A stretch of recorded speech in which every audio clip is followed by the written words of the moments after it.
She was the most powerful woman in the East, a queen who dared to defy the Roman eagle. But today, gold chains so heavy they bruise her skin bind her wrists as she is forced down the Via Sacra, her former crown now just a costume of defeat. Most people believe the Roman triumph was just a parade, but for a captured queen, it was a psychological weapon, a theater of absolute humiliation, where she was treated as both property and a political instrument. What did Roman soldiers and the state actually do with these women once the torches went out and the public spectacle ended? From the flogging of Boudica to the golden chains of Zenobia, the truth lies in a disturbing tangle of legal precedent, military custom, and a cold political utility that often led to a fate worse than death. Today, we pull back the curtain on Roman ritual to uncover what happened to those who fell from the throne and into the hands of the legions. First, a legal and cultural frame. Romans did not simply see a conquered queen as an exceptional human being with all the protections of a citizen. She was a foreign sovereign who, by virtue of war, had been stripped of legal protection under what Romans called the ius gentium, the law of nations. That term did not create fixed rights for enemies. It distinguished legal treatment of foreigners from the special rights of Roman citizens. In practice, once defeated, foreign rulers fell outside the civic protections that limited how Romans could treat fellow citizens. They became part of the spoils, captives whose legal status could be reshaped by military commanders and the Senate. This legal vulnerability mattered because it removed constraints on public humiliation. Roman soldiers and officers viewed captives as tangible evidence of victory. Displaying them, bound, clothed or unclothed as the victor wished, sometimes wearing a mockery of their former regalia, was a way to turn military success into a story the public could read. That story served several purposes at once. It rewarded the troops, it entertained the populace, it humbled rivals, and it broadcast a warning to other would-be challengers. The ritual that most clearly embodied this imperial storytelling was the triumph. If you like deep historical dives like this, subscribe. There's more to come. A Roman triumph was not an impromptu parade. It was a carefully choreographed spectacle authorized by the state. A victorious general, if granted the right by the Senate, would lead his army from the Campus Martius into the city, along the Via Sacra, through the Forum, up to the Capitoline Hill. The lists of what could appear in that procession were as meaningful as the order itself: spoils of war, captured standards, carts of plunder, exotic animals, and prisoners in chains. Captives were shown in a specific sequence to make an argument. These enemies had once posed a threat. Now they were physically reduced. The psychological mechanics were deliberate. The triumph converted abstract conquest into a sensory lesson. Citizens smelled incense and saw sumptuous goods.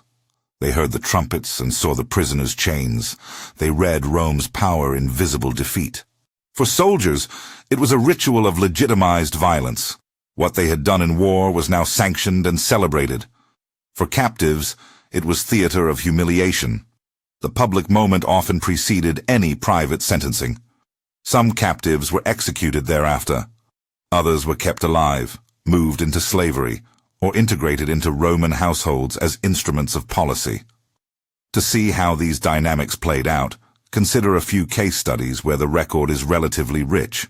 Zenobia, the Palmyrene queen, is one of the most striking female figures to appear in Roman triumphs. She had carved a short-lived empire out of the eastern provinces in the 3rd century CE, challenging Rome under the rule of Palmyra. When Emperor Aurelian defeated her campaign in the 270s, ancient writers describe her appearance in Rome. The Historia Augusta, a late and sometimes unreliable source, claims she was led in Aurelian's triumph wearing heavy gold chains, and that her regal attire was used to amplify the contrast between her former power and present subjection. Cassius Dio and other records indicate she was displayed to emphasize Rome's reassertion of control. What happened after that public display is instructive. According to later tradition, Zenobia was spared execution and appears to have lived out her life in Italy, perhaps in relative comfort, as a captive who exemplified Aurelian's clemency. Modern historians debate details. Sources disagree on the precise terms of her captivity and on how much of the story is embellishment intended to glorify the emperor, but the pattern is clear. Zenobia's fate shows a variant of Roman practice. When a captive had propaganda value as proof of imperial magnanimity, she could be kept alive, paraded, and then quietly pensioned. Her survival itself turned into another instrument of imperial message. Contrast that with the account of Boudica in Britain. Tacitus gives us the best-known narrative of this earlier episode. In the years following the conquest of parts of Britain, Roman administrators seized lands and flogged people in ways that stirred resentment. Tacitus reports that a Roman official had the Iceni royal household's property confiscated and that Boudica herself was flogged and her daughters publicly violated. An account that has haunted historians because of its moral weight. Whether every detail is literally accurate is debated, but the record clearly places sexualized humiliation and physical abuse at the center of Roman mistreatment in this instance. The consequences were immediate and explosive. Boudica's revolt destroyed Roman settlements, and the rebellion became one of the fiercest early challenges to Roman rule in Britain. Boudica's daughter's suffering, whether exactly as Tacitus narrates it, or reconstructed from limited sources, demonstrates how violence against royal women could catalyze political backlash. It also underscores an important point.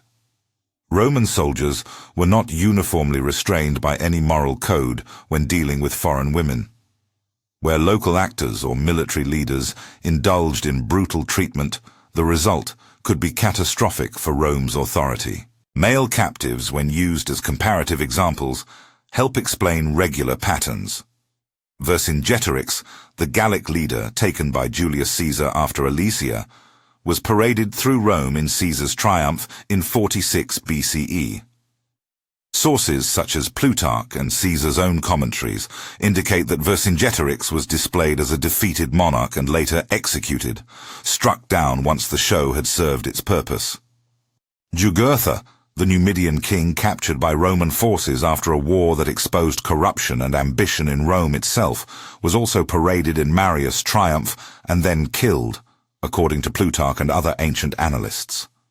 Simon Bar Giora, a leader of the Jewish revolt of 66-70 CE, is reported in Josephus's histories to have been brought to Rome, paraded, and then executed.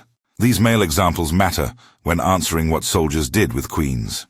They show that the sequence, parade, then private execution, was a normal pattern. The Tullianum, or Mamertine prison, functioned as a kind of subterranean final station for the condemned. Located near the Forum, it was an old and notorious jail where high-value prisoners could be held and quietly put to death after the spectacle had concluded. When the city celebrated openly in daylight, executions could be arranged out of public sight, giving Rome the benefit of both dramatic display and a controlled ending.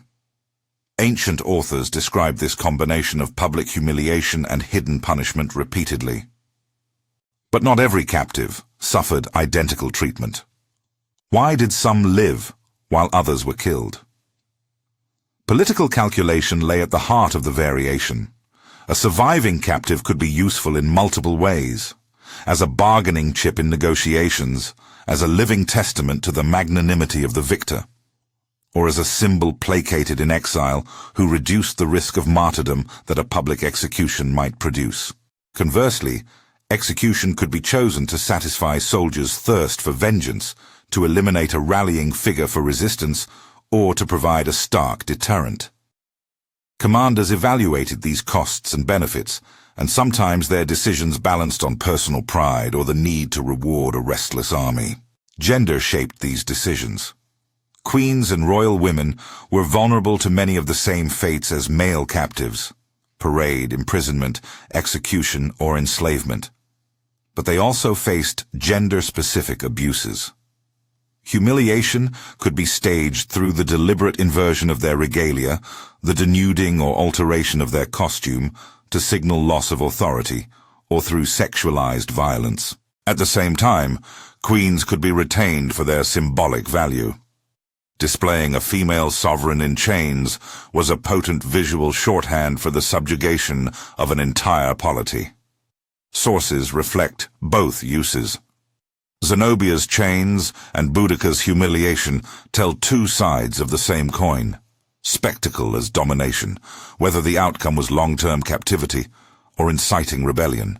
We should also be careful about attributing every instance of violent abuse directly to Roman soldiers as if they were a homogeneous force acting with one will. Often, the immediate violence came from individual soldiers or local commanders. The state then had to decide whether to endorse, punish, or absorb those actions into official narrative. Sometimes Roman authorities prosecuted excesses. Other times, they turned them into staged elements of triumph. The thin line between sanctioned spectacle and unofficial atrocity is part of what makes these cases historically complex. The public and private aspects of victory mattered too. A triumph converted battlefield events into civic memory. The spectacle made enemies into visible proof of Rome's order. But the private disposition, whether a captive was executed in the Tullianum, sold or pensioned, often remained quieter, recorded by historians with different biases. Cassius Dio might emphasize imperial authority, Tacitus might emphasize moral failure, Josephus might foreground Jewish suffering. Where sources disagree, we must mark uncertainty. For Zenobia, the Historia Augusta supplies colorful details that later writers repeated. Historians caution that this source can embellish, so we read it against other testimony. For Boudica, Tacitus is our main source, and while he provides a powerful account, his work is not a neutral ethnography. What, in the end, did Roman soldiers do with captured queens after victory? They made them part of a story. That story could end in execution, in servitude, or in a controlled form of survival. Each outcome serving Roman political aims in different ways. Soldiers and officers supplied the physical means, chains, custody, public exposure, but their actions were framed by legal norms that rendered foreign rulers vulnerable, and by state rituals like the triumph that turned individual humiliation into public pedagogy. The moral cost of that pedagogy is plain. These spectacles reduced persons to proof. They taught Rome's subjects and enemies what resistance might bring. They affirmed dominance with public force and private resolution. They also shaped memory.